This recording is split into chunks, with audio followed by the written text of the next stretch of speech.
Hi friends, மணி வந்து 8:30 ஆக போகுது. நம்ம ஆடுங்களுக்கு கடலக்கொடி போடணும். போய் வயலேருந்து எடுத்துகிட்டு வந்து தான் போடணும். எல்லாம் தூங்கிட்டுருக்காங்க. நான் கேட்டை திறந்துட்டேனா, மயில் வந்து கதவை திறந்துட்டு வெளில போகலாமான்னு பார்க்குது. படுத்துருந்தது ஏஞ்சி வந்து. ஒரு ஆட்டுக்குட்டிக்கு உடம்பு சரியில்லைப்பா, அவனை பார்க்க தான் வந்தேன். எங்கேயோ கத்திக்கிட்டு இருக்கான். எங்கே இருக்கான்?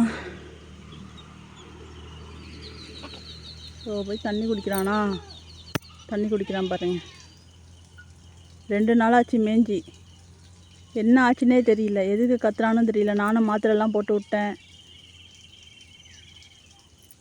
ஒன்றும் கேட்கல. கடலை வந்து கட்டிட்டு போனாதான் நம்ம போய் வந்த வேலையை சரியாக செய்ய முடியும். இல்லைன்னா மயில் வந்து எல்லாத்தையும் எடுத்து குடுன்னு ஓடிடும். இங்கே வருங்க, ஐவர் கூட்டணி சண்டை நடக்கிறத. அந்த கருப்பனை தான்ப்பா போட்டு கடின்னு கடிக்குதோ, அது ஏன்னு தெரியல. இது நாளும் ஒரே கலராக இருக்கா, அது ஒரு கலராக இருக்குது. அதுக்குன்னு கடிக்குதோ போட்டுக்கிட்டு, ஏன்னு தெரில.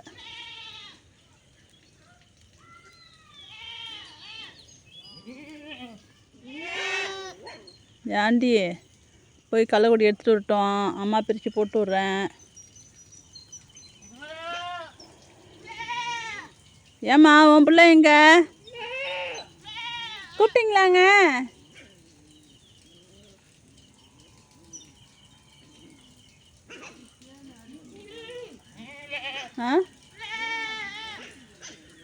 ஆமாம் ஆமாம், மருந்து வைக்கணும் தான்.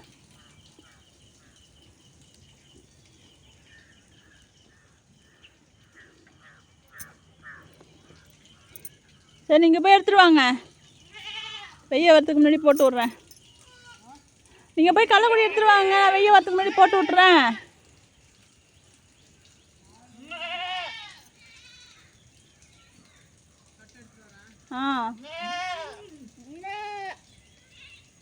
அது கட்டிட்டு போங்க, மயில் வந்துடும் உள்ளார.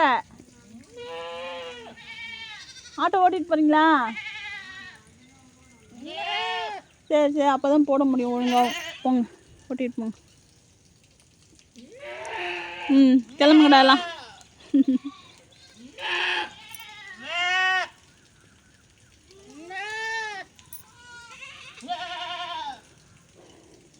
ஆடு வந்து மல்பெரி வயலுக்கு ஓட்டி விட்டுட்டு கள்ளக்குடியை கொண்டாந்து குண்டு உள்ளார போட்டுட்டு தண்ணி ஊற்றி விடணும். கொட்டாயை வந்து கூட்டி 3 நாள் ஆயிடுச்சு.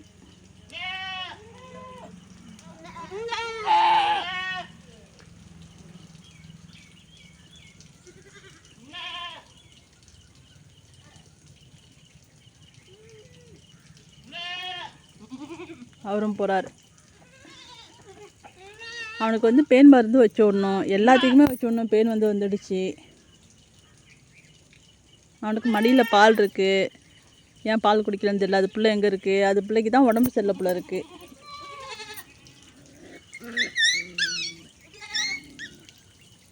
போங்க, யோசிக்காதீங்க, போங்க.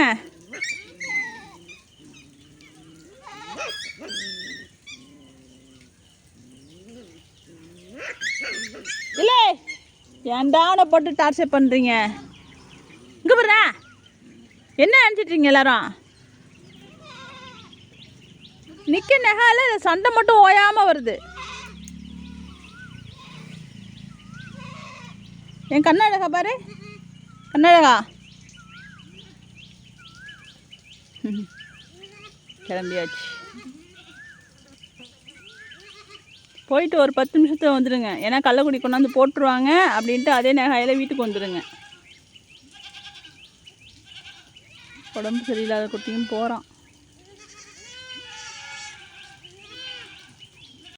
இங்கே பாரா, உள்ளாரெலாம் வரக்கூடாது, அடி விடும். கொட்டா உள்ள என்ன வேலை? வாங்க. ஏ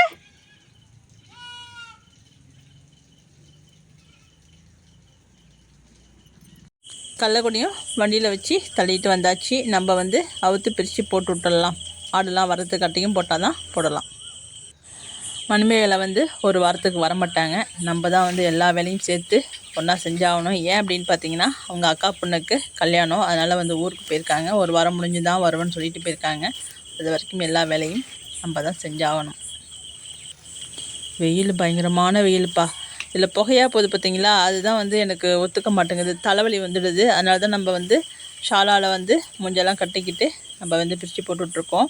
அப்படியே போடலாம் அப்படின்னு பார்த்தீங்கன்னா, கொடி வந்து ஈரத்தோடையே தெளிச்சிருப்பாங்க போல இருக்குது. அதனால் வந்து பார்த்திங்கன்னா ஒன்றோட ஒன்று ஒட்டிக்கிட்டு அடாடையாக இருக்குது. அப்படியே ஆடு வந்து இழுத்து கீழே போட்டுரும். அதனால தான் நம்ம வந்து பிரித்து போட்டு விட்றோம். எப்பயுமே வந்து பார்த்திங்கன்னா 2 கட்டு வந்து டெய்லியும் காலையிலேயே வச்சு விட்ருவோம். இப்போ ஒரு கட்டு மட்டும் தான் வைக்க போகிறோம். ஏன்னா வெயிலில் நின்று நம்மளால் செய்ய முடியல. அதனால் சாயந்தரம் ஆடு மேய்ச்சலுக்கு போனதுக்கப்புறம் இன்னொரு கட்டு வந்து வச்சுக்கலாம். அது வரைக்கும் பொழுது வரைக்கும் திங்கிறதுக்கு சரியாக இருக்கும். அங்கே பாருங்கள், இப்படி தான் வந்து அடாடையாக ஒன்றோட ஒன்று ஒட்டிக்கிட்டு இருக்குது. அதுதான் நம்ம வந்து பிரித்து போட்டு விட்றோம். இந்த களைக்கொடி வந்து பார்த்திங்கன்னா நம்ம வந்து விலைக்கு வாங்கின களைக்கொடி.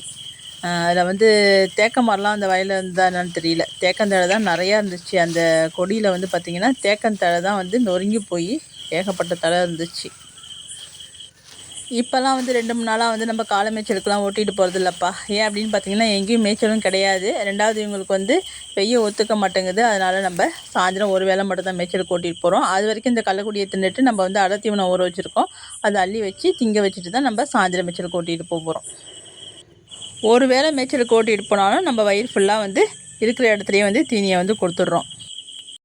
நம்ம என்ன தான் தீனி கொடுத்தாலும் சரி, ஒரு வேளைனாவது ஆடுங்களை வந்து வெளியில் ஓட்டிகிட்டு போயிட்டு ஒரு மணி நேரம் அப்படியே ஆடை மேய்ச்சிட்டு வந்தோம்னா ஆடுங்களுக்கு ஆரோக்கியமாக இருக்கும். செரிமான பிரச்சனையும் எதுவும் இல்லாமல் இருக்கும். இப்போ அடை தீவனம்லாம் வைக்கிறோம் இல்லையா, அது சாயந்தரம் அடை தீவனம்லாம் வச்சு முடிச்சதுக்கப்புறம் நம்ம கொஞ்சம் நேரம் நடக்க விட்டு ஓட்டிகிட்டு வந்து உள்ளார விட்டோம்னா எந்த ஒரு செரிமான பிரச்சனையும் இல்லாமல் இருக்கும். அதுக்காகவே நம்ம சாயந்தரம் வந்து சும்மா மேயுதோ இல்லையோ சும்மா ஓட்டிகிட்டு போயிட்டு ஓட்டிகிட்டு வந்துடுவாங்க. நம்ம ஆட்டுக்கு அடை தீவனம் அள்ளி வச்சிட்ருக்கோம். வாங்கடா அடை தீவனம் ஒடியாங்க. அப்புறம் இந்த வீடியோவில் வந்து பார்த்தீங்கன்னா நம்ம ஒரு ஆடு குட்டி போட்டுருக்கதா சொல்லியிருந்தோம் இல்லையா, ஷார்ட்ஸில் வந்து நம்ம பண்ணையில் ஒரு ஆடு குட்டி போட்டிருக்கு, பேர் வச்ச ஆடு தான் அப்படின்னு சொல்லியிருப்போம். அது எந்த ஆடு எத்தனை குட்டி போட்டிருக்குங்கிறத நம்ம இன்றைக்கி பார்க்கலாம்ப்பா. தலாட்டே இங்கே போருமா குடியா தின்னு ஒடியாடி வா அலாட்டு ஒடியா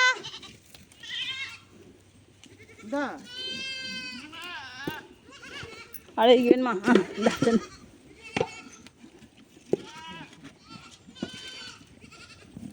வா வா ஓடி வா ஓடி வா.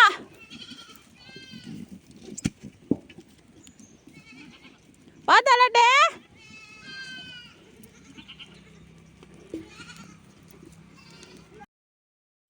அடை தீவனம்லாம் அள்ளி வச்சு சாப்பிட்டு முடிச்சாச்சு. இப்போ வந்து மேய்ச்சலுக்கு போக ரெடி ஆகிடுவாங்க. நம்ம வந்து இப்போ குட்டி போட்ட ஆடு எந்த ஆடு அப்படிங்கிறத வீடியோ பார்க்கலாம். அப்போ நம்ம வீடியோ பிடிச்சிருந்துச்சுன்னா வீடியோக்கு லைக் போடுங்க. வாங்க இப்போ எந்த ஆடுன்னு பார்ப்போம்.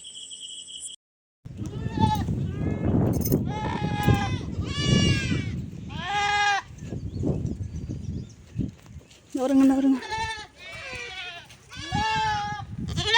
ஏண்டி தங்கம். எங்கம்மா வந்து படுத்துருக்க? இடமாம்மா இல்லை, கொட்டாவில் படுக்கலாம்ல, புழுதியில் வந்து படுத்துக்கிட்ட.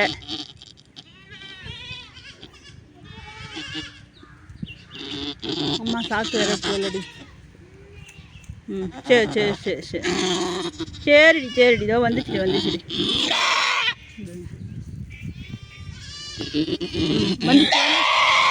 இதோ வந்துச்சு.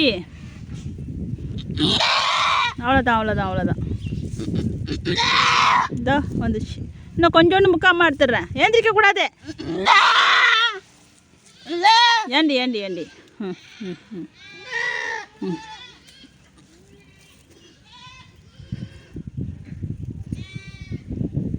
இதோ வந்துச்சு. முக்குமா அதை பற்றி பல முக்குடா.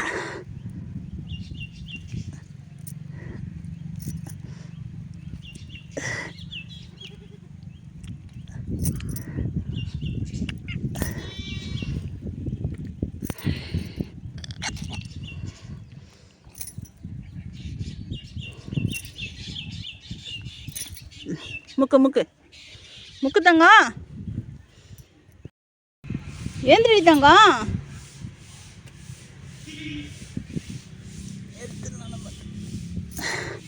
முக்குங்க எந்திரிங்க.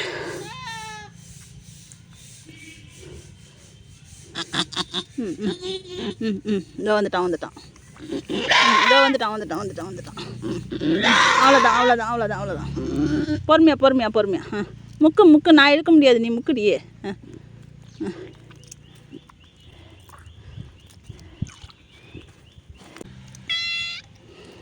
இன்னும் ஒரு கால் எங்கடா மாட்டியிருக்கு?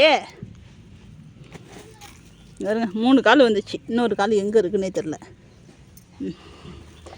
இங்கே போடுறா, எங்கே வந்து முட்டுதே? கூட்டி போகிறான், வாடுங்க. நீ அப்போ நான் வச்சுக்கே கொடுக்கலாண்டி தங்கம், உன் பிள்ளை தாண்டி.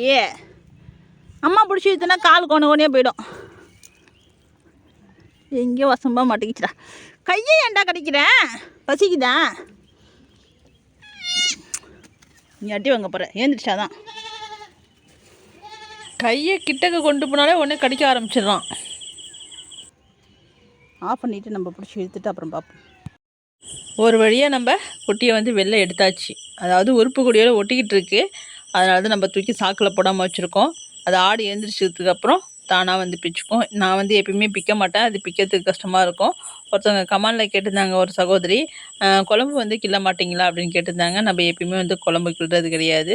அது நடக்க இயல்பாகவே தெரிஞ்சிடும்ப்பா. இங்கே பாருங்கள், இது 1 வாரத்துக்கு முன்னாடி போட்ட குட்டி. என்ன செய்கிற நீனு அப்படின்னு வந்து மோந்து பார்க்குறாங்க. இந்த குட்டி வந்து இது கூட விளாடுதா. இதோட அம்மா என்ன பண்ணுது, எலிக்குட்டியை வந்து முட்டுது. குட்டி போட்ட ஆட்டை வந்து நச்சுன்னு முட்டுதுப்பா. அதை சமாளிக்கவே எனக்கு பெரிய கஷ்டமாக இருந்துச்சு. அது புள்ள பண்ணுறதுக்கு எலிக்குட்டி என்ன பண்ணும்? நீ ஏன் வந்து என் பிள்ளை கூட விளாட்ற அப்படின்னு நினச்சி அது வந்து எலிக்குட்டியை முட்டுது. கடைசி இதுதான் சேட்டையே பண்ணுது. இது அம்மாவை சமாளிக்க பெரிய கஷ்டமாக போயிடுச்சு. நான் இருக்கும்போதே வச்சு நச்சுன்னு முட்டுறான் எனக்கு என்னான்ட்டு. அது உடனே எண்ணெய் பார்த்து கற்றுது. அது ஏற்றிக்கிட்டு முட்டலாம் மாட்டேங்குது. உடனே எலிக்குட்டி எண்ணெய் பார்த்து கற்றுது. ரெண்டுத்துக்கும் நீ சரியான போர்க்களமாக இருந்துச்சு. ஆனால் பரவாயில்லப்பா, எலிக்குட்டி வந்து தலைச்சீத்து குட்டி போட்ட உடனே வந்து நக்கி கொடுக்க ஆரம்பிச்சிருச்சு. நிறைய ஆடு வந்து தலைச்சீத்தில் வந்து பால் கொடுக்காது. நம்ம வந்து மடியிலையும் கையை வைக்கிறதுக்கு கூடாது. அப்பப்போ வந்து நம்ம மடியில் அதுக்காக தான் கையை வச்சு பார்க்குறது. சனியாக இருக்கும் போதே வந்து மடியில் வந்து சும்மா கையை வச்சு எங்களுக்கு கூச்சம் தெளியணுங்கிறதுக்காக தான் நம்ம மடியில் வந்து கையை வச்சு பால் கறக்கிற மாதிரி ஒரு செயலை வந்து செஞ்சுட்டு வர்றது. பரவாயில்ல, எலிக்குட்டி வந்து தலைச்சீத்தாக இருந்தாலும் குட்டி வந்து வெளியில் வரத்துக்கு முன்னாடியே நக்கி கொடுக்க ஆரம்பிச்சிட்டாங்க அவங்க. ஒரு குட்டி தான் போட்டிருக்கான், நல்ல பெரிய குட்டியாக இருக்குது. என்ன குட்டி அப்படின்னு பார்த்தீங்கன்னா பொட்டை குட்டிப்பா. அது அம்மா பிள்ளையே கண்ணங்கரையேன்னு இருக்குது. எந்திரிங்க எல்லாம், மயக்கமாக இருக்கா?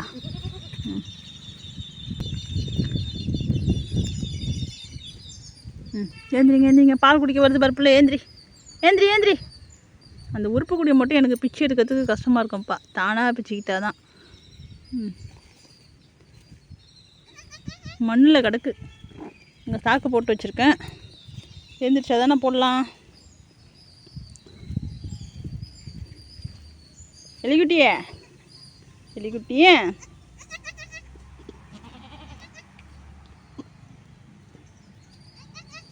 ஏந்திரிங்க, பிள்ளைக்கு பால் கொடுங்க.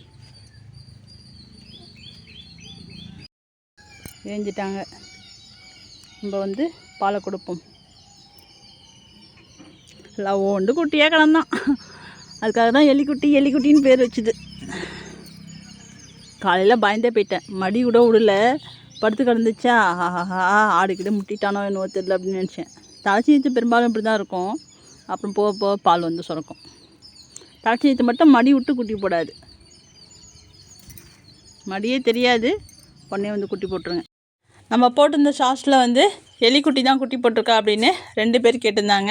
எலிக்குட்டி தான்ப்பா குட்டி போட்டிருக்கோம். நம்ம கமெண்ட்டே வந்து பதில் சொல்லியாச்சு. இன்னொருத்தவங்க வந்து தாலாட்டா அப்படின்னு கேட்டிருந்தாங்க. இல்லைப்பா அப்படின்னு சொல்லியிருந்தோம். குட்டி போட்டது வந்து நம்ம எலிக்குட்டி தான் வந்து குட்டி போட்டிருக்கான்.